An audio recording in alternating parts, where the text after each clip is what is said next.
सभी को सादर अभिवादन। सत्याग प्रकाश चतुर्थ समोल्लास प्रकरण है विवाह और गृहाश्रम का। समावर्तन और विवाह से संबंधित बातें, विवाह संस्कार से संबंधित बातें पीछे बहुत पहले बता दी थी। अब गृहस्थ में रहते हुए विवाह के बाद में कैसा जीवन जीना है, किस प्रकार से हमें व्यवहार करना है, उसका उपदेश महर्षि विभिन्न शास्त्रीय और ऋषियों के वचनों से हमें प्रदान कर रहे हैं। चौथे समोल्लास में पृष्ठ संख्या 119, परोपकारिणी सभा 39वां संस्करण। आपके पास जो भी पुस्तक है, जिस भी प्रकाशक की, तो वहां पर आप श्लोक के आधार पर देख सकते हैं। दृढ़कारी मृदुर दान्तः, यहां से हम प्रारंभ करेंगे। और जो पीछे से देखते आ रहे हैं उन्हें तो स्पष्ट होगा ही। आज ये 18वां अंक हम देख रहे हैं। तो पीछे हमने 17वें में अंत में देखा था, महर्षि ने कहा कि धर्म का संचय करना चाहिए, धीरे धीरे करना चाहिए। कैसे करना चाहिए? वो इहलोक परलोक दोनों के लिए हितकारी है। तो धर्म ही हमारे साथ में जाता है, बाकी सब चीजें छूट जाती हैं, इत्यादि बातें बताई।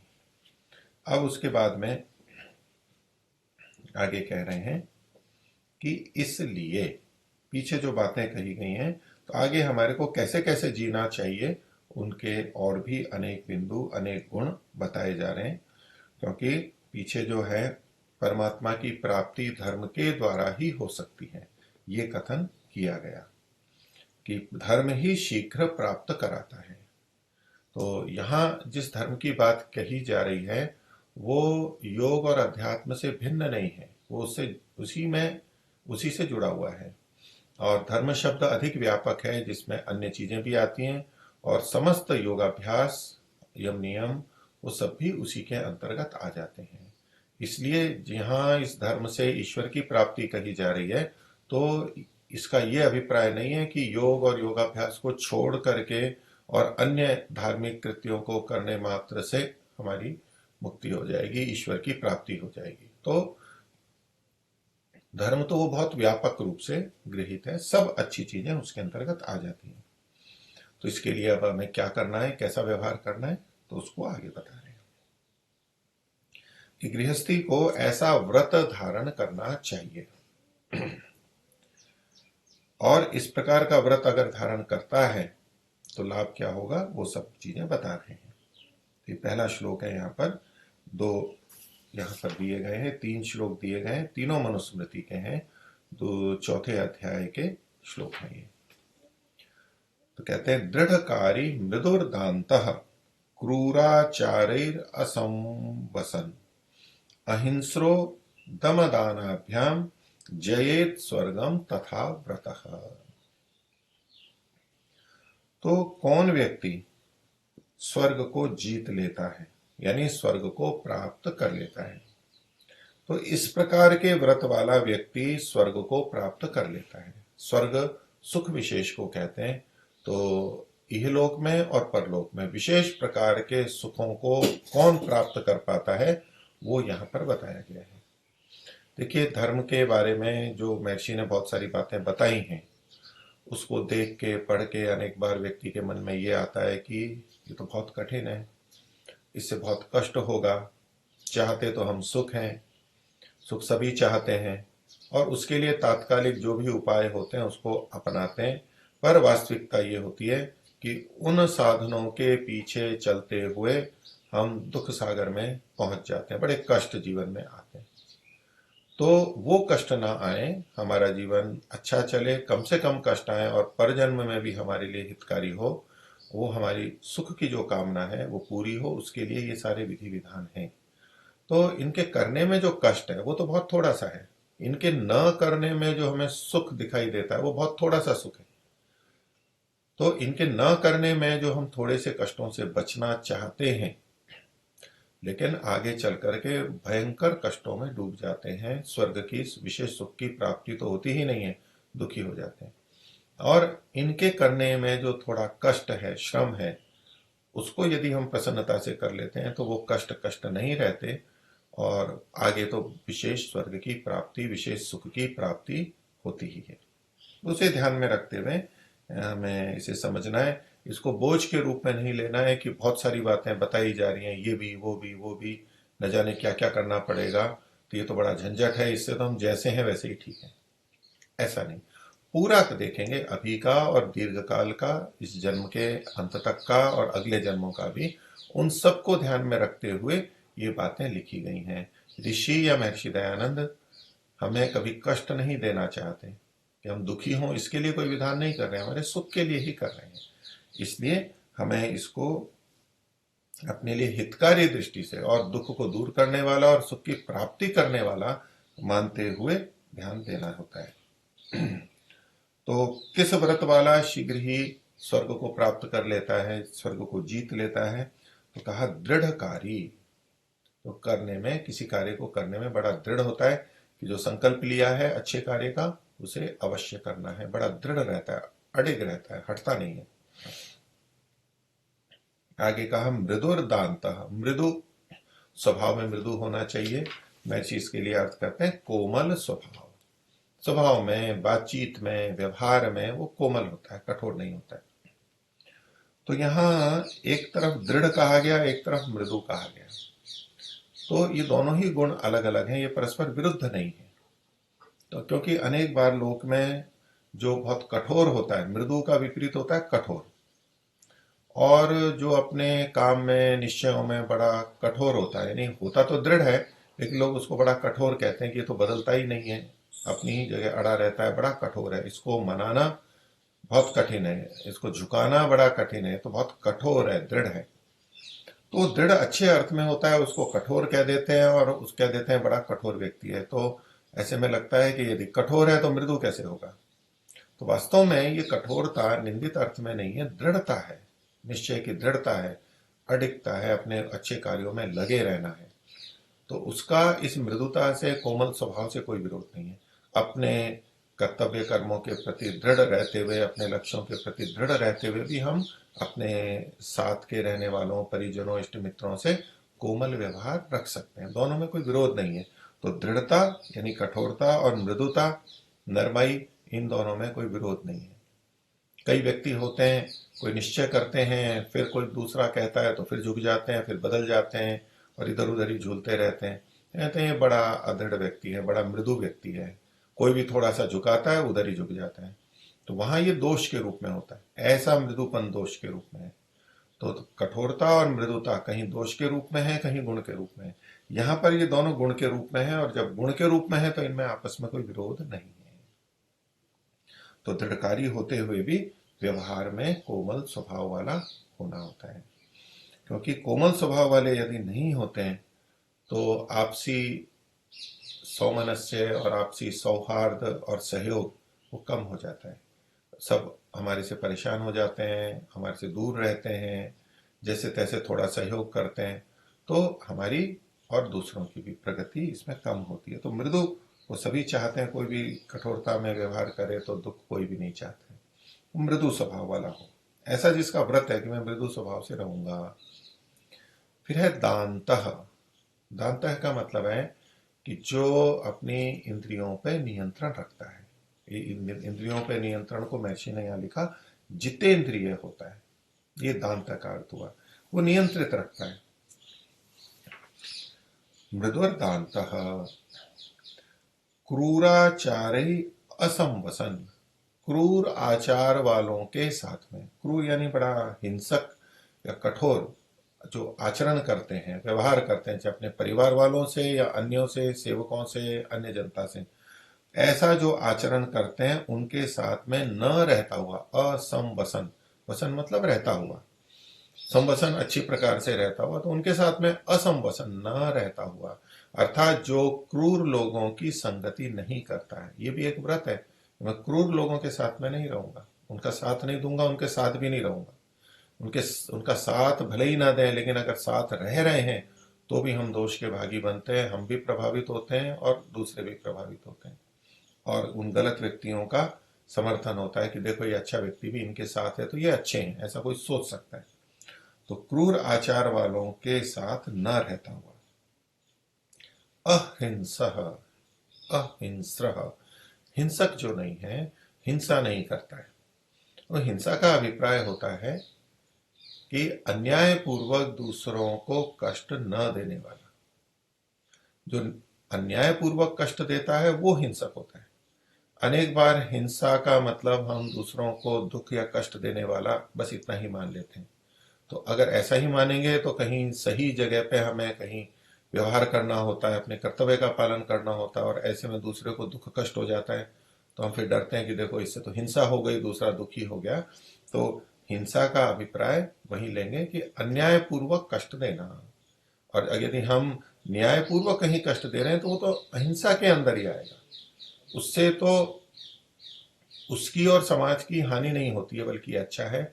हम ऐसे व्यक्तियों से जब थोड़ा कठोर से व्यवहार करते हैं, उसको नियंत्रित करते हैं, तो उसके लिए भी भला है। और उसके हिंसक व्यवहार से, दुष्ट व्यवहार से जो अन्यों को बाधा पीड़ा होती है, उनकी भी रक्षा होती है, उनकी भी हिंसा नहीं होती है। तो इससे अहिंसा का पालन होता है।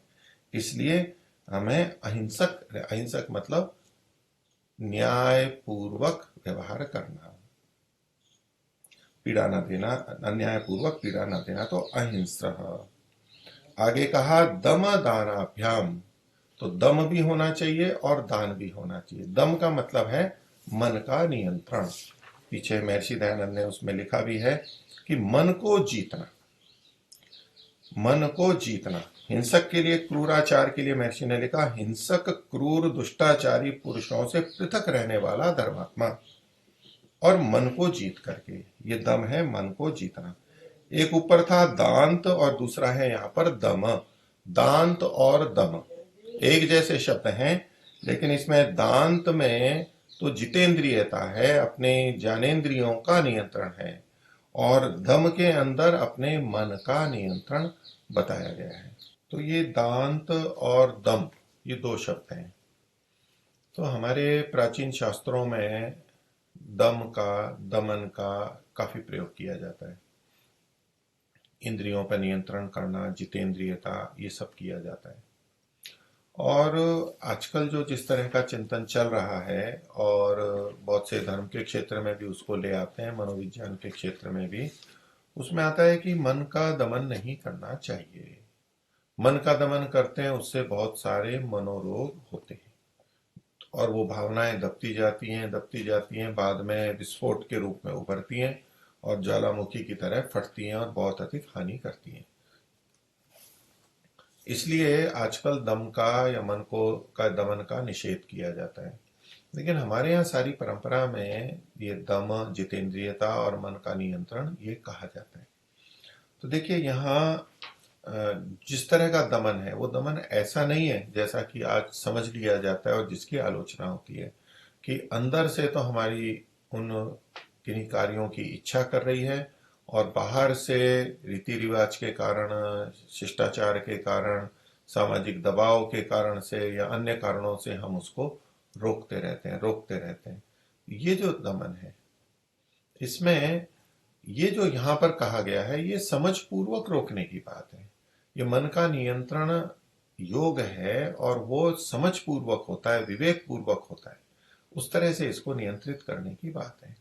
हाँ, अब एक तरफ कोई स्पीड भी बढ़ाता रहे और ब्रेक भी लगाता रहे, तो ये तो एक अलग बात होती है। लेकिन जैसे वाहनों के अंदर गति रोकने के लिए भी आवश्यक है, वो नियंत्रण भी आवश्यक होना चाहिए। वो जो नियंत्रण की शक्ति है वो बहुत आवश्यक है। इसी तरह से स्टीयरिंग भी आवश्यक है, हमारे को किधर दिशा देनी है अपने मन को, अपनी इंद्रियों को, ये भी आवश्यक है। तो खुला तो नहीं छोड़ सकते। जिस तरह से आजकल कह देते हैं भाई जैसी इच्छा है वैसा करते रहो, खुला छोड़ दो नहीं तो मानसिक रोग होते हैं। तो ये हम इस तरह से खुला नहीं छोड़ सकते हैं, क्योंकि इससे समाज को और हमारे को दोनों को हानि होती है। अब हम किसी तरह किसी को कह दें भाई बिल्कुल आप स्वतंत्र हो, कुछ भी करो, और रास्ते में कैसे भी चलो, दाएं चलो बाएं चलो, कभी भी बत्ती लाल है हरा है, कभी भी कैसे भी चलो, तो ये तो नहीं हो सकता है। क्योंकि सामाजिक रूप से जब हम रहते हैं अन्यों के साथ में, तो वहां नियंत्रण आवश्यक होता है। तो ये दूसरों की दृष्टि से भी और अपनी दृष्टि से भी। कि यदि हम इंद्रियों और विषयों के अनुरूप जब चाहे जैसा गति करते रहें, उसी ओर बढ़ते रहें, तो नियंत्रण तो नहीं होगा। हमें मन की गति भी चाहिए और मन का नियंत्रण भी चाहिए।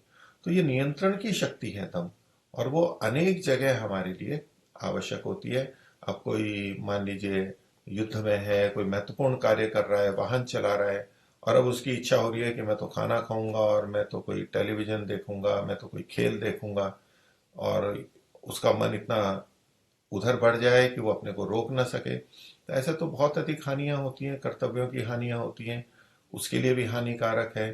तो उसको शराब पीने की इच्छा कर रही है, अभी युद्ध नहीं करना है, तो ऐसे मनमानी नहीं होती है। वहां मन का नियंत्रण होना ही चाहिए कि मुझे ये नहीं करना है, इस समय नहीं करना है, इत्यादि। तो यहाँ जो दम और दांत है, दांत जितेंद्रियता और दम है मन का नियंत्रण। ये भी सुख के लिए आवश्यक है कि तभी हम सुख को जीत सकते हैं। तो दम दानाभ्याम, और दान के द्वारा जो भी हम कुछ दे सकते हैं, वो धन है, समय है, सेवा है, कुछ उपदेश है, किसी को सुरक्षा है, आश्वासन है, मन की शांति है, किसी को दिलासा देना है, कुछ भी जो हम दे सकते हैं वो देना भी हमारे सुख के लिए होता है। तो इस प्रकार से इन चीजों को करता हुआ इन व्रतों वाला व्यक्ति स्वर्ग को जीत लेता है। हमें ऐसा करते हुए स्वर्ग को जीतना है। ऐसी प्रक्रिया में जीवन चलाते हुए हमें सुख की प्राप्ति करनी है। इससे भिन्न में जहां जाएंगे तो भले ही सुख हमारा लक्ष्य हो, हमें सुख प्राप्त नहीं होगा, हमें बहुत सारा दुख मिलता रहेगा। और गृहस्थाश्रम जिसको कि स्वर्ग आश्रम कहा जाता है, वो स्वर्ग न होकर के नरक का आश्रम बन जाएगा। इसलिए ये सारे व्रत कहे गए। अगली बात और कह रहे हैं, महत्वपूर्ण बात कह रहे हैं कि वाणी से संबंधित है। वाच्यर्था नियता सर्वे वांग मूला वांग विनिश्रिता ताम तु यह स्तेनयेत वाचम स सर्वस्तेय कृन नरः। पहले तो वाणी की महत्ता बताते हुए कह रहे हैं कि जो वाणी है, तो वाची अर्था नियता सर्वे, जितने भी अर्थ हैं, विषय हैं, वो वाणी पर निर्भर करते हैं, वाणी में रहते हैं। तो मैं चीज लिखते हैं कि पीछे जो सारी बातें कही, परंतु यह भी ध्यान रखें कि एक अतिरिक्त बात कह रहे हैं कि जिस वाणी में सब अर्थ का मतलब है अर्थात व्यवहार निश्चित होते हैं। सारे के सारे व्यवहार हमारे इससे जुड़े हुए हैं, बहुत अधिक व्यवहार इससे जुड़े हुए हैं। वो सब वांग मूला, वाणी के मूलक होते हैं, वाणी के आधार वाले होते हैं। वांग विनिश्रिता, और वाणी से जुड़े हुए होते हैं, वाणी के कारण से वो व्यवहार होते हैं, यानी पूर्ण होते हैं, सिद्ध होते हैं। और जो व्यक्ति ताम मतलब उस वाणी को, जो व्यक्ति स्तेनयेत वाचम, ताम वाचम यह स्तेनयेत, उस वाणी की जो चोरी करता है। न वाणी की चोरी का मतलब है असत्य भाषण। तो जो असत्य भाषण करता है वह सर्वस्तेय कृन नर, वो सब चोरियों को करने वाला हो गया। जैसे हम यम के अंदर देखते हैं अहिंसा, सत्य, अस्तेय, ब्रह्मचर्य और अपरिग्रह। अब इसमें सत्य और उसके विपरीत हो गया असत्य, और अस्तेय उसके विपरीत हो गया स्तेय, यानी चोरी करना। तो सत्य को अलग लिखा है, चोरी को अलग लिखा है। अलग अलग दृष्टि से अलग ही होंगे वो, किंतु यहाँ एक बात कही जा रही है, चूंकि सारे व्यवहार हमारे वाणी से होते हैं, वाणी के आधार पर होते हैं, तो यदि कोई वाणी से गलत करने लग गया है, अर्थात झूठ बोलने लग गया है, छल कपट करने लग गया है, वाणी से चोरी करने लग गया है, तो यूं समझिए वो सब चीजों में चोरी करने लग गया है। क्योंकि वो चोरी क्यों कर रहा है वाणी की, यानी झूठ क्यों बोल रहा है, तो कहीं ना कहीं धन के लिए बोल रहा है, कहीं यश के लिए बोल रहा है, पद के लिए बोल रहा है, अन्य सुखों के लिए, भौतिक सुखों के लिए बोल रहा है। कुछ ना कुछ वहां पर कारण होगा, और वो कुछ ना कुछ गलत होगा, तभी तो झूठ बोल रहा है। हमेशा सच्ची हो तो झूठ बोलने की आवश्यकता प्राय नहीं पड़ती है। तो इसलिए जो वाणी से चोरी करता है, यानी झूठ बोलता है, वो तो सभी प्रकार की चोरियां करने लगता है। और इसके विपरीत कहें कि जो वाणी से सत्य का पालन करता है, वाणी से चोरी नहीं करता है, तो दूसरी चोरियां करना उसके लिए अशक्य सा हो जाएगा, वो कर ही नहीं पाएगा।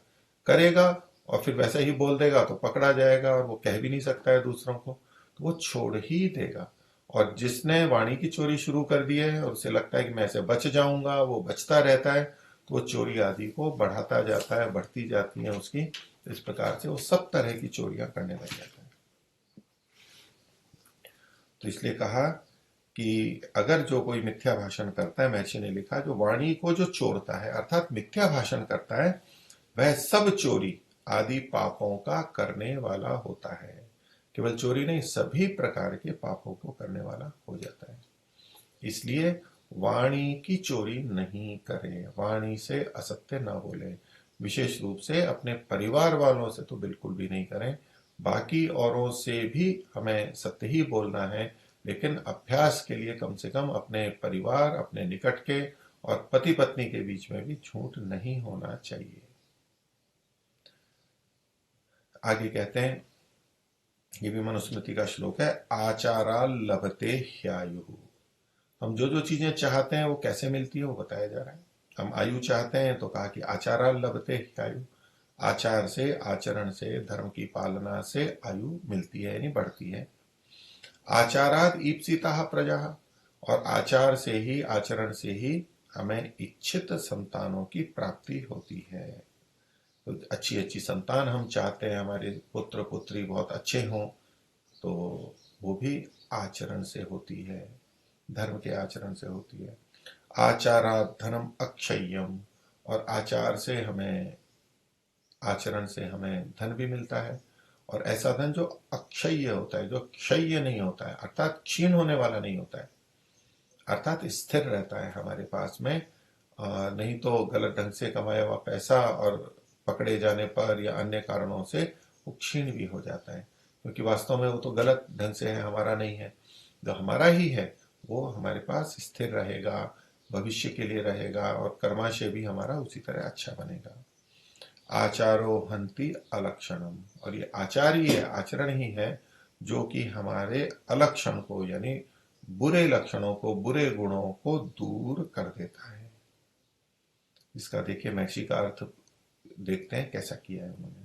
तो कहते हैं, इसलिए मिथ्या मिथ्या भाषणादि रूप अधर्म को छोड़ करके, तो वैसे तो आचार की बात कही जा रही है, आचरण करना है, लेकिन क्या छोड़ना है, जो पीछे बताया गया उसको जोड़ते हुए कह रहे हैं कि इसको छोड़ के जिस धर्माचार अर्थात ब्रह्मचर्य जितेंद्रियता से पूर्ण आयु की प्राप्ति होती है, और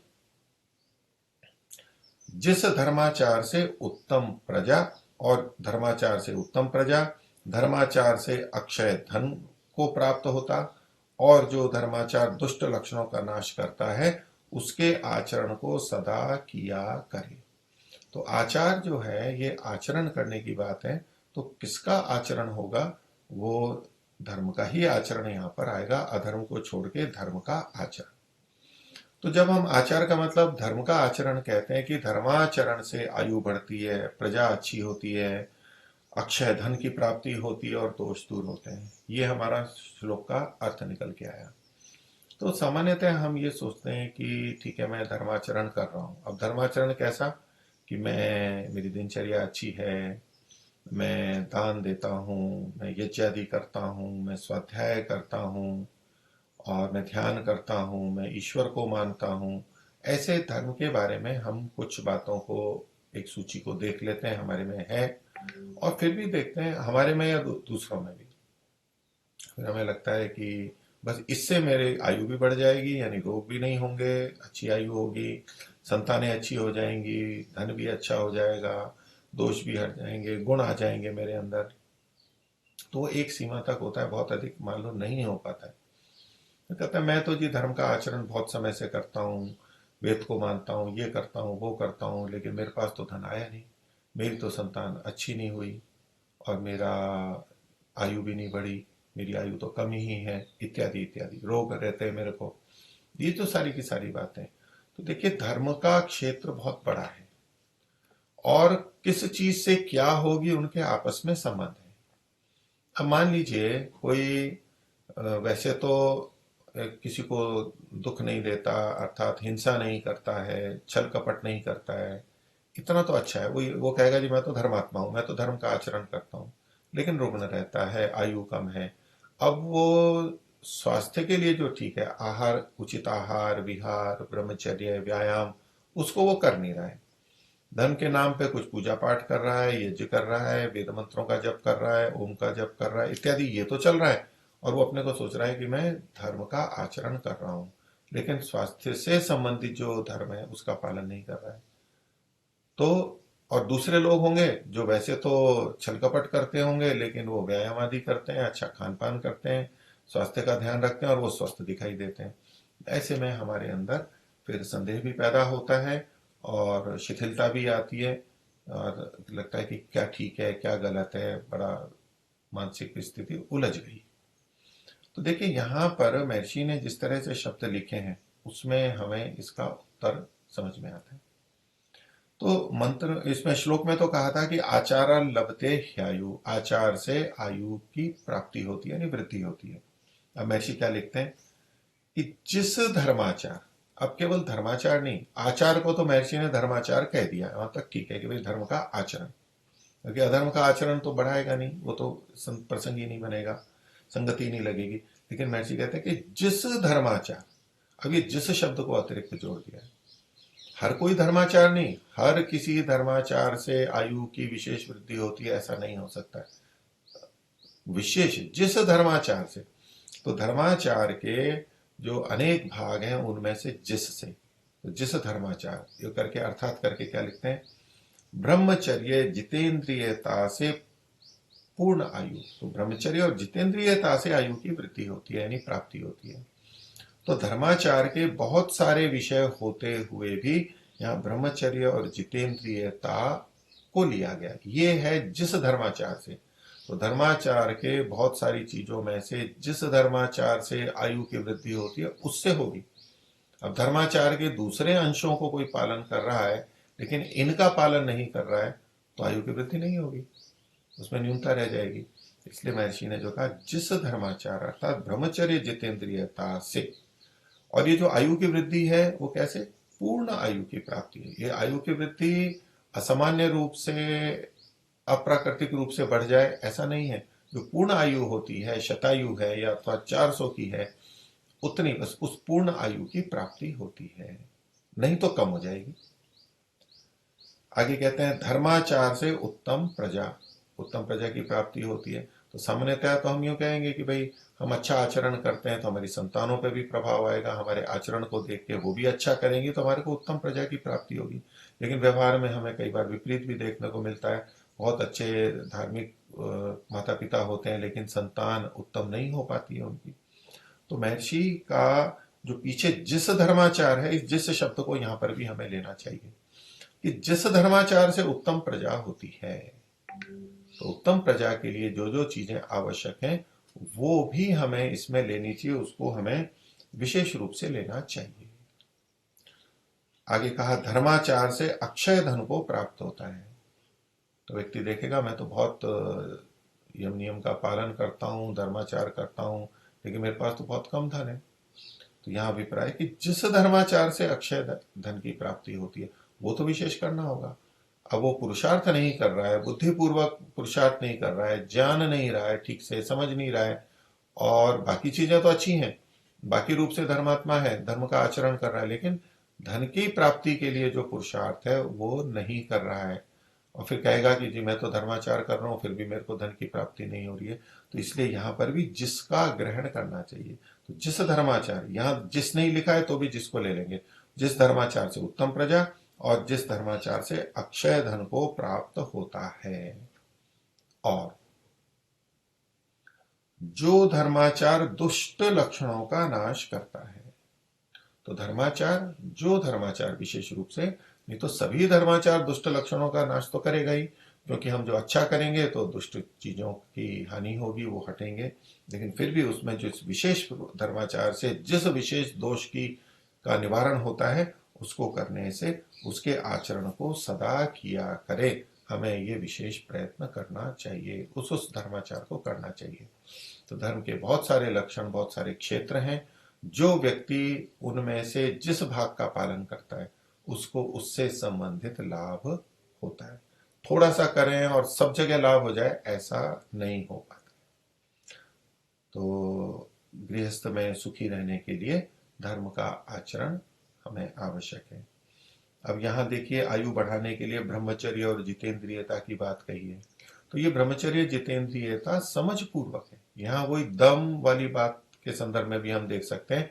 कई जने कहते हैं जी आप ब्रह्मचर्य का तो पालन कर रहे हो, लेकिन ये तो दमन कर रहे हो, आप अपनी इच्छाओं को दबा रहे हो, इससे तो आयु और कम हो जाएगी। इसलिए इस विषय में मानसिक दबाव न रख करके स्वेच्छापूर्वक जैसा आचरण करना है वैसा करें। लेकिन यहाँ जो ब्रह्मचर्य है, जितेंद्रियता है, ये तो विवेक पूर्वक है, समझ पूर्वक है। तो इसलिए वैसा दबाव नहीं है कि इससे हमारे को मानसिक हानि हो और आयु की हानि हो। और आयुर्वेद तो आयु को बढ़ाने वाले चीजों में ब्रह्मचर्य को सबसे श्रेष्ठ मानता है। ब्रह्मचर्यम आयुष्याणाम, आयुष्य कहते हैं जो आयु के लिए हितकर होता है। तो आयु के लिए सबसे अधिक हितकर क्या चीज है, तो बोले ब्रह्मचर्य। दीर्घायुष्य के लिए ब्रह्मचर्य सबसे मुख्य चीज है। अन्य भी चीजें आवश्यक होती हैं, व्यायाम है, भोजन है, दिनचर्या है, निद्रा है, ये सब चीजें जितनी आवश्यक है वो भी है, उन सब पे आयु निर्भर करती है। लेकिन उन सब में भी सर्वश्रेष्ठ जो है वो ब्रह्मचर्य है। इसलिए महर्षि ने यहाँ ब्रह्मचर्य और जितेंद्रियता से पूर्ण आयु की प्राप्ति की बात लिखी। आगे दोष को हटाना है, अधर्म को नहीं करना है, दोनों ही बातें यहाँ पर चल रही हैं। विधि करेंगे धर्म के पालना के लिए, और निषेध करेंगे गलत कार्यों का, पाप का, दुष्चारों, दुराचारों का। तो पहले सदाचार आचार की बात कही, अब दुराचार के बारे में बता रहे हैं कि वो हमें क्यों नहीं करना चाहिए। तो मनुस्मृति का श्लोक है 4 अध्याय का 157वां। दुराचारो ही पुरुषो लोके भवति निंदितः। तो दुख भागी च सततम व्याधितो अल्पायुरेव च। तो जो व्यक्ति दुराचारी होता है वह संसार में, लोक में निंदित होता है, क्योंकि दूसरों को बाधा होती है, पीड़ा होती है और दुष्प्रभाव आते हैं, तो उसकी प्रशंसा नहीं होगी, निंदा होगी, दोषी माना जाएगा। और निंदित तो हम होना नहीं चाहते हैं, प्रशंसित ही होना चाहते हैं, इसलिए भी हमें करना चाहिए। ये एक तरह से लोकेशना का सदुपयोग है कि देखिए आपकी निंदा होगी तो अच्छा नहीं लगेगा, तो आपकी प्रशंसा होनी चाहिए, इसलिए आपको अच्छे काम करने हैं। ये हम बच्चों को भी कहते हैं, हम अपने को भी समझाते हैं, बड़ों को भी कहते हैं। तो यद्यपि लोकेशना हमारे लिए उच्च स्तर पर हानिकारक है, लेकिन इस स्तर पर लोकेशना हमारे लिए हितकारी होती है कि और कुछ नहीं तो हम समाज के लोक लाज से ही हम अच्छे मार्ग पर चलें तो अच्छा है, इस पर तो अच्छा तो चलेंगे हम। तो दुराचारो ही पुरुषो लोके भवति निंदितः। दुख भागी च सततम, दुख भागी, दुख का भागी बनता है, उसको बहुत दुख आने लग जाते हैं, आगे पीछे उसको दुख जुड़ जाएंगे, तनाव दबाव आएंगे, आक्रमण होंगे, समस्याएं आएंगी, और उससे वो भूख और नींद बिगड़ करके और स्वास्थ्य की हानि हो करके उसको अनेक दुख आएंगे, शारीरिक और मानसिक। दुख भागी च सततम व्याधि, तो और अनेक रोग पैदा हो जाएंगे, क्योंकि ऐसी स्थितियां होती है मानसिक, तो शारीरिक रोग भी पैदा हो जाएंगे, वो व्याधित हो जाएगा। और अल्पायु रेवचा, और उसकी आयु भी अल्प होगी। तो अच्छे आचरण से हमारी आयु भी वृद्धि को प्राप्त होती है। आयुर्वेद में चरक संहिता में और जगह भी वहां पर एक रसायन बताया है जिसको आचार रसायन कहते हैं। अब ये आचार मतलब वो अचार नहीं है जो हम भोजन आदि में खाते हैं। ये आचार का मतलब आचरण है। जो बात यहाँ पीछे कही गई थी, आचारा लभते ह्यायु, तो वहां पर दीर्घायु और स्वास्थ्य के लिए आचार को भी बताया और उसको रसायन की तरह बताया। जैसे कि ब्राह्म रसायन होती है, च्यवनप्राश एक रसायन है, अन्य औषधियां रसायन है, हमारे शरीर के लिए बहुत हितकारी है।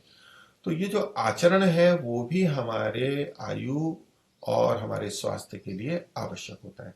तो इसलिए यहाँ पर कहा कि जो दुराचारी होता है तो व्याधित होता है और अल्पायु वाला होता है। तो आयुर्वेद शास्त्र भी कहता है, ये धर्मशास्त्र मनुस्मृति भी इस बात को कहती है। तो महर्षि लिखते हैं हिंदी में कि जो दुष्टाचारी पुरुष है वह संसार में सज्जनों के मध्य में निंदा को प्राप्त होता है। अब यहाँ मूल में तो लिखा था लोके भवति निंदिता, लोक में निंदित होता है, लेकिन महर्षि ने लिखा सज्जनों के मध्य निंदा को प्राप्त होता है, क्योंकि जो दुष्ट होते हैं उन दुष्टों के बीच में तो दुष्ट लोग भी प्रशंसा को प्राप्त हो जाते हैं। अब चोरी करने वाले हैं तो चोरी करने वालों में जो अधिक चोरी कर लेता है तो कहते हैं भाई बड़ा अच्छा चोर है। शराब पीने वाले हैं तो बहुत अधिक शराब पी लेता है, और इत्यादि इत्यादि गलत कार्यों में भी गलत लोग गलत कार्यों में भी अच्छा और बुरा देख लेते हैं, वहां प्रशंसा भी हो सकती है। लेकिन यहां पर सज्जनों की बात है, इसलिए महर्षि अपना विशेषण लगा करके कह देते हैं सज्जनों के मध्य में, लोक यानी सज्जनों के मध्य में निंदा को प्राप्त होता है, निरंतर दुख का भोगने हारा होता है और अनेक प्रकार के रोगों से अल्पायु होकर शीघ्र नष्ट भ्रष्ट हो जाता है। तो इसलिए दुराचार से हमें बचना चाहिए। ये जो यहाँ पर भी है और पीछे जो सारा का सारा था कि भाई आचार करना चाहिए और ब्रह्मचर्य की बात कही, जितेंद्रियता की बात कही, दम की बात कही, तो इनको किन वेगों को रोकना चाहिए, किन को नहीं रोकना चाहिए, ये भी एक बड़ा विषय बनता है और आजकल विवादास्पद विषय भी है। तो कुछ चीजों को हमें रोकना नहीं चाहिए, ये बात आयुर्वेद भी मानता है, लेकिन कुछ वेगों को हमें रोकना चाहिए, वो समझ पूर्वक रोकना चाहिए। उनका रोका जाना ही हमारे लिए हितकारी होता है। यदि सब जने अपने वेगों को ना रोकें और बिल्कुल स्वतंत्रता से जैसी इच्छा है वैसा करेंगे तो बड़ी उच्छृंखलता हो जाएगी, बड़ी समस्याएं हो जाएंगी। और जो स्वतंत्रता के पक्षधर हैं, ऐसी स्वतंत्रता स्वच्छंदता के पक्षधर हैं, वो भी परेशान हो जाएंगे, वो भी दुखी हो जाएंगे। इसलिए ये जो बहुत से लोग स्वच्छंदता की बात करते हैं, वो औरों को नियंत्रित रखते हुए अपनी केवल स्वतंत्रता स्वच्छंदता की बात करते हैं। तब तक तो उनको अच्छा लगता है, लेकिन दूसरा भी वैसा ही स्वच्छंद हो जाए, उनके साथ वैसा ही व्यवहार करे, तो उनको अच्छा नहीं लगेगा। इसलिए कहाँ हमारे मन के वेगों को हमें रोकना है, नियंत्रण करना है, किन वेगों को धारण करना है, ये समझ पूर्वक जीवन बिताना चाहिए। आगे कहते हैं, तो चूंकि ये ऐसा है इसलिए ऐसा प्रयत्न करें। फिर एक महत्वपूर्ण बात कह रहे हैं कि हमें जो सुख और दुख की प्राप्ति होती है उसके लिए एक विशेष बिंदु पर चर्चा करें। ये 2 श्लोक दिए हैं, ये भी मनुस्मृति के हैं, चौथे अध्याय का 156वां और 160वां श्लोक है। कहते हैं यत यत परवशम कर्म तत्तत यत्नेन वर्जयेत और यद यद आत्मवशम तु स्यात् तत्तत सेवेत यत्नतः। तो कहा कि जो जो कर्म परवश होता है, दूसरों के अधीन होता है, दूसरों के अधीन होता है, हमारी जो क्रियाएं हैं तरह तरह के, और वो दूसरों के वश में है, हम स्वतंत्रता से कर नहीं सकते, तो वो यत्न पूर्वक छोड़ देवे। प्रयत्न करना पड़ता है कि ये मुझे नहीं करना है, छोड़ देवे उसको। अर्थात परतंत्र होके परवश होकर के कर्म ना करे। और जो जो आत्मवश है, यत यत आत्मवशम तु स्यात् तत्तत सेवेत यत्नतः, और जो अपने वश में है उसको भी प्रयत्न करके करे। तो परवश को यत्न पूर्वक छोड़े और आत्मवश है उसको यत्न पूर्वक करे। यत्न तो करना पड़ेगा, प्रयत्न तो करना पड़ेगा। तो यहां पर परतंत्रता और स्वतंत्रता की बात उठाई गई है। और ऐसा क्यों है, तो उसके लिए अगला श्लोक है कि सर्वम परवशम दुखम, कि जो कुछ भी दूसरों के वश में है हमारे वश में नहीं है, तो परवशता की स्थिति वो सब कुछ दुख है, दुख रूपी है, उससे दुख होता है। और सर्वम आत्मवशम सुखम, जो कुछ भी अपने वश में है वो सुख कहलाता है। एतत् विद्यात् समासेन लक्षणम सुख दुःखयोः। बोले कि सुख और दुख का संक्षिप्त लक्षण क्या है, तो बोले ऐसा समझ ले कि एतत् विद्यात् समासेन, इसको संक्षेप से सुख और दुख का लक्षण जाने। जहां परवशता होगी वहां दुख है, और जहां आत्मवशता होगी, आत्मवशी होगा, तो वहां पर सुख होगा। ये निश्चय कर ले। तो जहां जहां सुख दुख होता है वहां वहां ये चीजें हमारे को मिलती हैं। तो अब इस पे प्रश्न आएगा, तो क्या हमें बिल्कुल स्वतंत्र रहना चाहिए, परवश नहीं रहना चाहिए, और सब स्वतंत्र रह सकते हैं, सबको स्वतंत्र रहना चाहिए? तो ये जो सारा प्रसंग अभी का है, ये हमारे पिछले सारी स्थितियों को देखते हुए हम करें कि पीछे जो सदाचार और दुराचार की बात कही गई उसके संदर्भ में हम देखेंगे विशेष रूप से। तो जब व्यक्ति गलत कार्यों में लगता है और इंद्रिय विषय और मन के अधीन हो जाता है और वहां उनके अनुसार करने लगता है, तो ये भी परवशता कहलाती है। तो आत्मवशता मतलब स्वयं आत्मा के वश में हो और इन इंद्रिय आदि के वश में हो, तो ये भी परवशता ही कहलाएगी। तो जब हम इनके वशीभूत होकर के जीवन जीते हैं तो वहां पर दुख आ जाता है। दिखने में लगेगा कि हम तो स्ववश हैं, हम जैसा मैं चाहता हूं, मेरा मन चाहता है, मेरी इंद्रियां चाहती हैं, वैसा कर रहा हूं।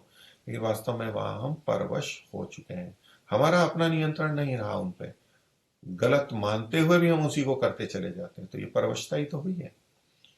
तो एक तो इस दृष्टि से यहां पर देखेंगे, और एक इसमें परवशता और आत्मवशता हम अन्य मनुष्यों प्राणियों की दृष्टि से देखते हैं, विशेष रूप से मनुष्यों के लिए, कि उनके अनुसार हम चल रहे हैं तो हमें ऐसा काम करना चाहिए जिसमें हम किसी के अधीन ना रहें, अपनी स्वतंत्रता से करें।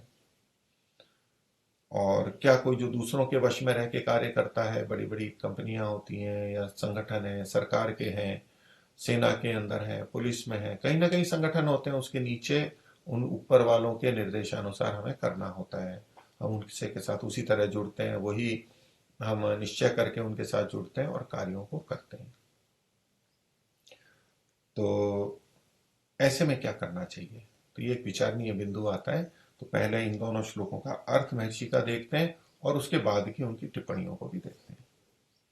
तो महर्षि पहले श्लोक का अर्थ क्या करते हैं, जो जो पराधीन कर्म हो उस उसका प्रयत्न से त्याग, और जो जो स्वाधीन कर्म हो उस उसका प्रयत्न के साथ सेवन करे। अब देखिए यहाँ श्लोक में भी और महर्षि ने यत्नेन, यत्नतः, प्रयत्न से, प्रयत्न पूर्वक, ये विशेष रूप से लिखा है। क्योंकि जो परवशता है वो ऐसे ही नहीं छोड़ दी जाती है, केवल इच्छा मात्र से नहीं छूट जाती, उसके लिए यत्न करना पड़ता है। दूसरा भी नहीं छोड़ता और हम भी छूट नहीं पाते। हम परवशता में भी अच्छा समझने लग जाते हैं और हट नहीं पाते।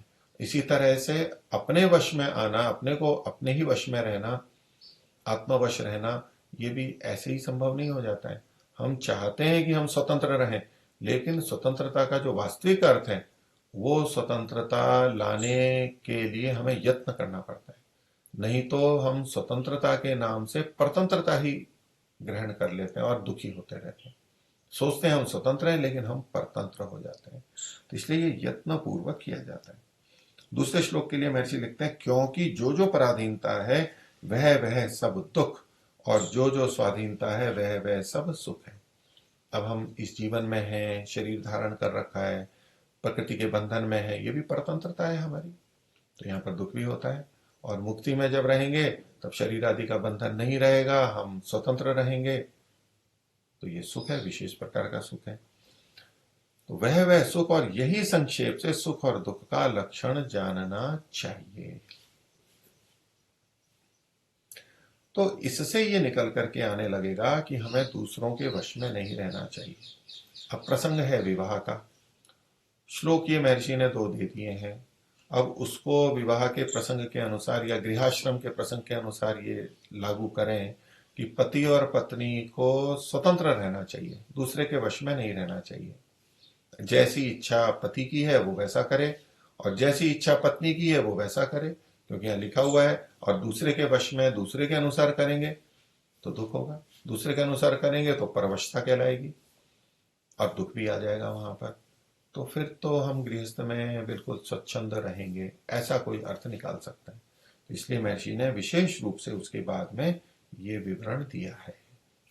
इतना सब दो श्लोकों को कह करके भी महर्षि कहते हैं परंतु जो, परंतु लगा दिया। जब हम कहते हैं कोई बात कह के आप किंतु परंतु बोलोगे तो फिर मतलब उसको बदल रहे हो। तो यदि बाद वाली बात ही है, अधीनता की बात ही महर्षि को स्वीकार्य होती तो इन श्लोकों को नहीं देते वैसे, लेकिन ये श्लोक भी देने आवश्यक थे। हमें सुख और दुख को स्वतंत्रता परतंत्रता से जोड़ करके समझना भी है, और जीवन जीने के लिए हमें एक दूसरे के अधीन भी रहना है। तो दोनों बातें कहना चाह रहे थे, इसलिए कहते हैं परंतु जो एक दूसरे के अधीन काम है वह वह अधीनता से ही करना चाहिए। तो जो काम अपने ऊपर ही निर्भर है उसको हम स्वतंत्रता से करें, वहां तक ठीक है। लेकिन जो जो काम एक दूसरे के अधीन है तो उनको तो उस अधीनता से ही करना चाहिए। सड़क पे है, पुलिस वाला है, ट्रैफिक पुलिस वाले हैं, तो जो जो उनकी परतंत्रता से करने योग्य होते हैं, एक दूसरे के अधीन होते हैं, वैसा ही करना चाहिए उनको। तो देखिए, इस स्वाधीनता और पराधीनता, भले ही स्वाधीनता सुख है और पराधीनता दुख है, लेकिन एक सीमा में जाके जब सबके लिए जुड़ाव हो जाता है तो वहां पर पराधीनता में भी सुख होता है और स्वाधीनता में वहां पर दुख हो जाता है। ये समीकरण बदल जाते हैं। सब मनुष्यों को सामाजिक सर्वहितकारी नियम पालने में परतंत्र रहना चाहिए। अब जब सर्वम परवशम दुखम कहा, पराधीनता दुख है, तो वहां पराधीनता की बात क्यों कही गई है? क्योंकि सामाजिक सर्वहितकारी नियम में परतंत्रता, ये सीमा है। वहां तो परतंत्रता में सुख है और प्रत्येक हितकारी नियम पालने में सब स्वतंत्र रहे। तो ये जो व्यक्तिगत नियम है, व्यक्तिगत जीवन है, वहां की स्वतंत्रता कही गई है, उसमें हम स्वतंत्र रहे। उसमें भी जब हम परतंत्र हो जाते हैं या दूसरा हमें निर्देशित करने लगता है तो दुख आएगा। तो इसी तरह से महर्षि यहाँ पर स्वतंत्रता परतंत्रता की बात पहले कहते हुए भी और स्वतंत्रता को सुख से और परतंत्रता को दुख से जोड़ते हुए भी ये बात कह रहे हैं कि परंतु जो एक दूसरे के अधीन काम है वह अधीनता से ही करना चाहिए। अब इसके लिए उदाहरण दे रहे हैं। विवाह गृहाश्रम प्रकरण है तो उसका दे रहे हैं। जैसा कि स्त्री और पुरुष का एक दूसरे के अधीन व्यवहार, तो गृहाश्रम में सुख के लिए एक दूसरे के अधीन रहना चाहिए। एक शैली ये है कि पति पत्नी दोनों इतने स्वतंत्र रहें कि जिसको जो करना है वो करे और कोई किसी को टोके नहीं, कहे नहीं, नियंत्रित नहीं करे। तो अलग अलग स्वतंत्र रूप से अलग अलग इकाई के रूप में काम करेंगे फिर तो। लेकिन विवाह करते हैं तो ये गृहाश्रम गृहस्थ एक बनता है, ये एक इकाई बन जाती है। अब व्यक्ति इकाई नहीं रहा। कुछ चीजों में व्यक्ति इकाई अभी भी रहेगा जो उसके व्यक्तिगत कार्य है, लेकिन गृहस्थ भी एक इकाई बन गया, वो घर एक इकाई बन गया। अब उस इकाई में हमें एक दूसरे के अधीन रहना है और ये अधीनता हमें सुख की तरफ ले जाने वाली है, इसलिए इस अधीनता को कहा जा रहा है। तो जैसे स्त्री और पुरुष का एक दूसरे के अधीन व्यवहार, अब इसको अर्थात करके और खोल रहे हैं महर्षि। क्या अभिप्राय है एक दूसरे के अधीन? अर्थात स्त्री पुरुष का और पुरुष स्त्री का परस्पर प्रियाचरण, अनुकूल रहना, व्यभिचार व विरोध कभी न करना। संक्षेप से एक बात कहती है कि अधीन कैसे हुए कि परस्पर प्रियाचरण करना है और अनुकूल आचरण करना है। परस्पर दोनों को, पत्नी को पति का प्रियाचरण करना है, पति को पत्नी का प्रियाचरण करना है, यानी अनुकूल व्यवहार करना है। ये एक दूसरे के लिए करना है। अब ये परतंत्रता नहीं है, ये अनुकूलता। वो मेरे अनुकूल आचरण कर रहा है, मैं उसके अनुकूल आचरण कर रहा हूं। दोनों एक दूसरे के अनुकूल का आचरण कर रहे हैं, दोनों एक दूसरे का प्रियाचरण कर रहे हैं। इसमें यदि हमारा कुछ बाधित होता है, प्रियाचरण या अपनी स्वतंत्रता, तो भी वो अच्छा लगता है, वो हितकारी होता है। और निषेध का व्यभिचार व विरोध कभी न करना। तो व्यभिचार भिन्न स्त्री पुरुष के साथ में संपर्क में जाना, आगे वो व्यभिचार के रूप में आ गया है, वो कभी नहीं करना और विरोध भी नहीं करना है। विरोध से अभिप्राय है छोटी मोटी बातों में तो चर्चा में बातचीत होगी, वहां तक कोई निषेध नहीं लग रहा। लेकिन विरोध का मतलब है कि जहां शुष्क वैर हम करने लगते हैं कि नहीं, इन्होंने ये कहा है तो अब तो मैं इसका विरोध करूंगी या मैं करूंगा, मैं इसके विपरीत ही करूंगा, मैं क्यों मानूं इनकी बात, मैं क्यों चलूं इनके अनुसार, इत्यादि इत्यादि जो बात है, ऐसा विरोध नहीं करना चाहिए। क्योंकि साथ ही रहना है, विवाह किया है, गृहाश्रम में है दोनों, तो यहां परस्पर एक दूसरे के अधीन है। और खोल रहे हैं महर्षि, पुरुष की आज्ञानुकूल घर के काम स्त्री और बाहर के काम पुरुष के अधीन रहना। अर्थात घर के काम स्त्री के अधीन रहना और बाहर के काम पुरुष के अधीन रहना, ये एक विभाजन किया गया। शारीरिक स्थितियों और कुशलता के आधार पर ये एक मोटा मोटा विभाजन है। इसमें ऐसा नहीं है कि ये 100% वही करना है और इसके विपरीत किया तो गलत हो जाएगा, कि पुरुष बाहर के काम के अतिरिक्त यदि घर के काम को कर देगा तो बड़ा पाप हो जाएगा, गलत हो जाएगा, और स्त्री घर के काम को छोड़ के बाहर के काम कर लेगी तो बड़ा अनर्थ हो जाएगा, पाप हो जाएगा। ऐसा नहीं, लेकिन ये प्राय करके कथन है कि हमें इन्होंने कि घर के काम स्त्री और बाहर के काम पुरुष के अधीन रहने चाहिए, एक विभाजन कर दिया। इसमें आप रहेंगे, इसमें एक वो उसकी मानेगा, ये इसकी मानेगा। लेकिन देखिए इसके साथ साथ महर्षि ने क्या लिखा है, तो घर के काम स्त्री के अधीन है, लेकिन क्या लिखा, पुरुष की आज्ञा अनुकूल। तो पुरुष की आज्ञा अनुकूल स्त्री घर के कार्य स्त्री के अधीन रहेंगे, लेकिन पुरुष की आज्ञा के अनुरूप रहेंगे, यानी उसकी सहमति पूर्वक होंगे। पत्नी के अधीन है, इसका यह अभिप्राय नहीं है कि पत्नी कुछ भी करेगी, नहीं तो फिर घर के अंदर कलह होगी, इसलिए पति की आज्ञा के अनुकूल। और जो बाहर के काम है वहां सीधा लिख दिया कि बाहर के काम पुरुष के अधीन रहना। अब यहाँ पर पत्नी की आज्ञा अनुकूल लिखा नहीं है, लेकिन ऋषि की शैली से हम यहाँ पर इसको ग्रहण कर सकते हैं कि घर के काम स्त्री के अधीन है तो पुरुष की आज्ञा अनुकूल है, ऐसे ही बाहर के काम पुरुष के अधीन है, वो भी स्त्री की आज्ञा अनुकूल होंगे। दोनों एक दूसरे की अनुकूलता को ध्यान में रखेंगे, क्योंकि पीछे का है प्रियाचरण अनुकूल रहना।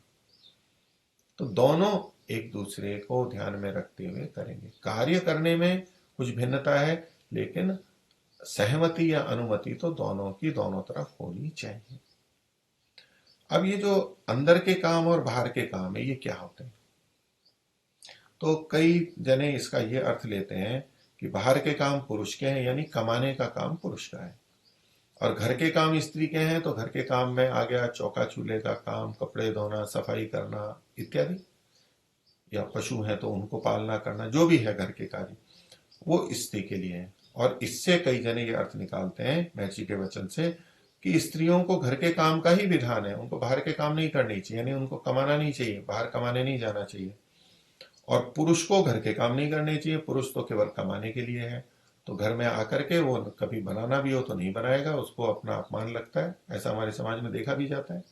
घर का काम बिल्कुल नहीं करेगा, वो पत्नी ही करेगी, कहेगा ये तो आपका काम है, पानी भी देना है तो वही देगा, वही देगी, पत्नी ही देगी इत्यादि, कुछ भी नहीं करेगा वो, अपने छोटे छोटे कपड़े भी नहीं धोएगा इत्यादि, बहुत सारी बातें समाज में देखी जाती हैं। तो अभी विचार की बात है कि महर्षि ने जो ये वाक्य लिखा है, क्या उसका ये अर्थ है कि स्त्री घर के ही काम करे, बाहर के धंधे में या तो कमाने के लिए ना जाए, बाहर के दायित्वों को ना करे, और पुरुष केवल बाहर के काम ही करे, अंदर के काम ना करे? तो देखिए यहाँ निषेध तो है नहीं। दूसरा, हम इस प्रसंग को देखेंगे तो प्रसंग चल रहा है कि स्वतंत्रता और परतंत्रता का, और एक दूसरे के अधीन रहने का, एक दूसरे की आज्ञानुकूल करने का। यहाँ कोई कमाई वाली बात नहीं है, घर के काम और बाहर के काम, ये आजीविका वाली बात नहीं है, क्योंकि आजीविका तो घर में रहते हुए भी होती है। घर में भी बहुत से काम करते हैं, गृह उद्योग होते हैं, महिलाएं पापड़ आदि बनाना, अन्य कार्य करते हुए भी कमा लेती हैं, और पुरुष भी घर में रहते हुए आजकल काम करते ही हैं। अब तो कोरोना में बहुत कुछ घर पे ही होता है। तो घर के काम और बाहर के काम जो हैं, इसमें कहाँ रह करके कर रहे हैं वो कोई महत्व नहीं है, और कमाने के ऊपर निर्भर नहीं है। हमारे घर से संबंधित जो घर में होते हैं वो घर के काम, और जो कुछ बाहर जाना होता है, कुछ कार्यालयों में जाना है, कहीं और जाना है, तो वो प्रमुखता से पुरुष के द्वारा किए जाते हैं, उतने तक बात है। आजीविका की बात है जो, वो पीछे भी हमने देखा था कि जो वर्ण की व्यवस्था है, कि ब्राह्मण है तो दोनों ब्राह्मण होते हैं, पति और पत्नी दोनों ब्राह्मण होते हैं। जैसे ही क्षत्रिय और वैश्य के लिए समान वर्ण में विवाह का उल्लेख है, समान योग्यता है उस तरह की, उसी क्षेत्र की है योग्यता है, तो वो कार्य भी करेंगे। वर्ण का निर्धारण इन्हीं आधारों पर होता है। तो वहां स्त्री पुरुष दोनों को आजीविका या इन कार्यों के लिए, उसको आजीविका ना कहें, समाज के लिए सेवा करने का जो कार्य है, चाहे ज्ञान के रूप में, चाहे रक्षा के रूप में, चाहे वस्तुओं की उपलब्धता के रूप में, उत्पादन के रूप में हो, ये दोनों पर निर्भर करता है, स्त्री और पुरुष दोनों पे। उसकी स्वीकृति पहले थी ही, नहीं तो स्त्री के लिए वर्ण की व्यवस्था ही नहीं दी जाती, स्त्री बस घर के काम कर रही है। तो इसका भी तात्पर्य महर्षि के उन वचनों से विपरीत नहीं लेना चाहिए कि स्त्री केवल घर के काम करे। मुख्य रूप से बात है यहाँ पर अधीन होना है, और कुछ कुछ कार्यों का देखिए विभाजन तो होता ही है, और उसके अनुसार हम अपने अपने कार्यों को करते हैं। आगे कहते हैं, ये जो एक दूसरे के अधीन रहना है स्त्री पुरुष का, दुष्ट व्यसन में फंसने से एक दूसरे को रोकना होता है। अब यहां पर यह नहीं कहा जाएगा कि एक व्यक्ति, पति मान लो दुर्व्यसन में जा रहा है और पत्नी उसको रोक रही है, तो पति कहेगा ये तो मेरी स्वतंत्रता है, आप क्यों मेरे को बाधित कर रहे हो, मेरे को क्यों निर्देशित कर रहे हो? ऐसा नहीं होगा। मेरे को क्यों आदेश दे रहे हो? नहीं, एक दूसरे को रोकना है, ये गृहस्थाश्रम का परस्पर का कर्तव्य है। इसको परतंत्रता नहीं कहा जाता, ये एक दूसरे का हित साधन होता है। आगे कह रहे हैं अर्थात यही निश्चय जानना जब विवाह होवे, यानी इन सब बातों को कुछ उदाहरणों को दे करके महर्षि कह रहे हैं जब विवाह होवे तो ये निश्चित जान लेना है, निश्चय जानना चाहिए कि तब स्त्री के हाथ पुरुष और पुरुष के हाथ स्त्री बिक चुकी है। अब ऐसे तो ये बिक चुकी है शब्द हमारे को बड़ा अटपटा लगता है और बड़ा खराब लगता है कि मेरे को कोई खरीदा थोड़ा है, मैं बिक थोड़ा गया हूं। किसी को कहें कि आप तो बिक गए, अब बिक गए तो ये निंदा कहलाती है। तो धन के कारण बिक गए, धन लेकर के आप विपरीत कार्य कर रहे हो, दूसरे के अनुसार कर रहे हो, तो बिक जाना निंदित अर्थ में है। यहाँ ये निंदित अर्थ में नहीं है, ये यहाँ पर परतंत्रता को बताने के लिए कह रहे हैं कि विवाह गृहाश्रम में एक दूसरे के परतंत्र रहना ही चाहिए। तो क्या कहते हैं कि जब विवाह होवे तब स्त्री के हाथ पुरुष और पुरुष के हाथ स्त्री बिक चुकी है। विवाह का मतलब ही यही है कि दोनों एक दूसरे से बंध गए हैं। लेकिन इस परतंत्रता में भी चूंकि प्रियाचरण है, अनुकूल आचरण है, हित की भावना है, इसलिए यहां पर दुख नहीं होता है, ये हित के लिए है और ये सुख के लिए है। तो एक दूसरे के हाथ बिक चुके हैं। अब बिक चुकने का क्या मतलब है, तो मैं फिर उसको खोल रहे हैं। अर्थात स्त्री और पुरुष के साथ हाव भाव नख शिखाग्र पर्यंत जो कुछ है वह वीर्यादि एक दूसरे के अधीन हो जाता है। तो यहाँ पर स्त्री और पुरुष के साथ जो हाव भाव है, यानी स्त्री पुरुष के जो परस्पर एक दूसरे के प्रति हाव भाव है, वह वो परस्पर पति पत्नी की दृष्टि से है, वो हाव भाव है। और जो नख शिखाग्र पर्यंत, नख से लेकर यानी पैर के नखून से लेकर के शिखा यानी सिर में जो चोटी होती है उसका जो अग्रभाग है, यानी नीचे से लेकर ऊपर तक, जो कहते हैं एडी से लेकर चोटी तक, तो यह नख शिखाग्र पर्यंत, नख और शिख दोनों के अग्रभाग अंतिम भाग तक, यानी पूरा का पूरा जो कुछ भी शरीर है वो, और वीर्यादि है वह एक दूसरे के अधीन हो जाता है। वो दूसरे के लिए नहीं होता, वो इनके लिए परस्पर ही होता है। चाहे पुरुष बीज हो चाहे स्त्री बीज हो, वो दोनों एक दूसरे के लिए ही होते हैं। आगे कहते हैं स्त्री व पुरुष की प्रसन्नता के बिना कोई भी व्यवहार न करें। अब यह स्त्री पुरुष का मतलब है ये पति पत्नी, कि पति पत्नी परस्पर एक दूसरे की प्रसन्नता के बिना कोई भी व्यवहार न करें। अब यहाँ परस्पर शब्द भले ही ना लिखा है, लेकिन उसका यहाँ पर ग्रहण होगा कि स्त्री और जो पुरुष हैं एक दूसरे की प्रसन्नता के बिना कोई भी व्यवहार ना करे। बहुत बड़ा नियम बताया जा रहा है। कई बार हमें समझौता भी करना होता है कि उनकी प्रसन्नता नहीं है तो भी मैंने कर लिया, फिर वो भी कहेंगी कि इसमें आपकी प्रसन्नता नहीं है तो भी मेरे को करने दो। तो दोनों एक दूसरे की अप्रसन्नता में भी बहुत से कार्य करने लगते हैं, और ऐसे में वो सीमा बंधती नहीं है, कोई कितने भी करने लगता है। फिर ये गिनाते जाते हैं कि देखो आपने ये मेरे को दुख देने के लिए किया, आपने ये मेरे को दुख देने के लिए किया।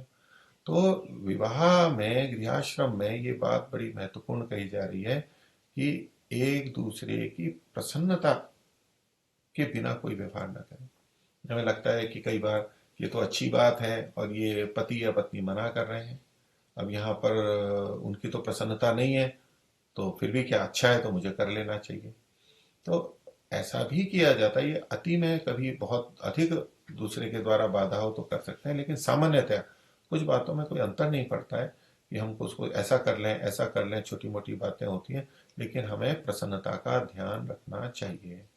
और यदि उस कार्य को करने में दूसरे की यानी स्त्री या पुरुष की, पति पत्नी की प्रसन्नता नहीं है तो प्रसन्नता बनाने का प्रयास करना चाहिए, बातचीत होनी चाहिए, प्रसन्नता बन जाए तो फिर उस कार्य को कर ले। थोड़े दिन रुक जाए, मकान बनाना है नहीं बनाना है, वस्त्र खरीदने हैं नहीं खरीद, तो वो प्रसन्नता जब बन जाए तब तक थोड़ी देर प्रतीक्षा कर ले, प्रसन्नता बनाने का प्रयास करें, बातचीत करें और फिर मिलजुल करके उस कार्य को करें।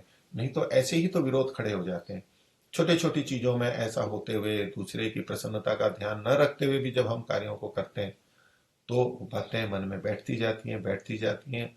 तो फिर जहाँ जिन कार्यों में प्रसन्नता होनी चाहिए वहां भी वो अप्रसन्नता रखने लगते हैं और बहुत संघर्ष आगे जा करके बढ़ जाता है। तो स्त्री व पुरुष की प्रसन्नता के बिना कोई भी व्यवहार न करें। इनमें भी विशेष बात करें, इनमें बड़े अप्रिय कारक, सबसे अधिक अप्रिय कारक कौन से कार्य होते हैं, उसको बता रहे हैं, व्यभिचार। ये सबसे बड़ा अप्रिय जनक कार्य होता है स्त्री पुरुष पति पत्नी के बीच में। अन्य चीजें भी अप्रिय कारक होंगी लेकिन वो कम होंगी, ये तो बहुत अधिक अप्रिय कारक है। उस व्यभिचार को ही एक तरह से आगे खोल रहे हैं कि वैश्या पर पुरुष गमनादि काम है।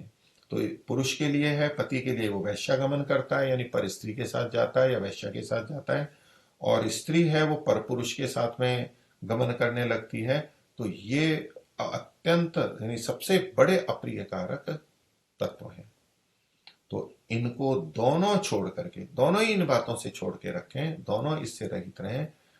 अपने पति के साथ स्त्री और स्त्री के साथ पति सदा प्रसन्न रहें। और केवल ये प्रसन्नता सामान्य नहीं है, उसके साथ साथ एक दूसरे के प्रति आदर का भाव भी हो। उसके लिए कहते हैं स्त्री का पूजनीय देव पति और पुरुष की पूजनीय अर्थात सत्कार करने योग्य देवी स्त्री है। तो देखिए, एक तो एक दूसरे की प्रसन्नता से हम करते हैं, एक मित्र भाव में रहते हैं। मित्र भाव में रह लें तो भी बहुत अच्छी बात है। प्रेमी प्रेमिका है, पति पत्नी है, मित्र की तरह से रह रहे हैं, ये भी बहुत अच्छी स्थिति होती है। लेकिन वैदिक धर्म में आदर्श इससे भी ऊंचा है कि एक दूसरे के प्रति आदर का भाव हो, देव और देवी के रूप में परस्पर एक दूसरे को देखें, क्योंकि हमारा हित एक दूसरे से सधता है, और इसको जब व्यक्ति अनुभव करता है तो साथ में आदर भी विकसित हो जाता है। नहीं तो अन्यों के प्रति आदर भाव होता है व्यवहार में, लेकिन पति पत्नी का एक दूसरे के प्रति आदर भाव नहीं हो पाता है, बल्कि अनादर का भाव पैदा हो जाता है। जब ये अप्रसन्नता होती है, प्रतिकूल आचरण होते हैं, तो मित्रता प्रसन्नता की बात दूर रही, वहां तो अप्रसन्नता हो जाती है, सत्कार का भाव नहीं रहता, असत्कार का भाव आ जाता है, अपूजनीयता का भाव हो जाता है, अति आक्रोश, विरोध और द्वेष की स्थिति बन जाती है। तो मित्रता, प्रियता ये हो, और उसके साथ साथ ये इतना अच्छा हो कि वो देवत्व की तरफ चला जाए, एक दूसरे को देव और देवी के रूप में देख सकें, ये आदर्श है। हम अभी कर पा रहे हैं या नहीं कर पा रहे हैं, लेकिन हमें उस आदर्श को ध्यान में रखते हुए उस ओर चलना है, और ऐसे में एक दूसरे के पूजनीय बनेंगे और पूजनीय एक दूसरे को करते हुए और आगे बढ़ेंगे। आज का विषय इतना ही रखते हैं। सभी को सादर नमस्ते। ओम।